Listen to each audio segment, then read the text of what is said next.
If you want to hide photos and videos on Google Pixel 10 Pro, we can use the locked folder in the Photos app. So once you open the Photos app, you should be able to, for example, open any photo that you wish to hide.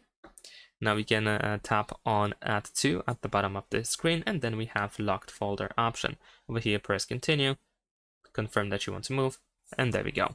In addition to that, you can press and hold your finger on a first photo or a video that you wish to hide in order to select it, and then you can select multiple items at once. So you can move to the locked folder, many photos and videos at once. So once you select everything, then over here you can actually swipe all the way to the right side in order to find Move to Locked Folder. So tap over here, confirm that you want to do that, and that is pretty much it. You can go to Collections at the bottom of the screen in order to find Locked over here. And that's it. Thanks for watching. Leave a like and subscribe.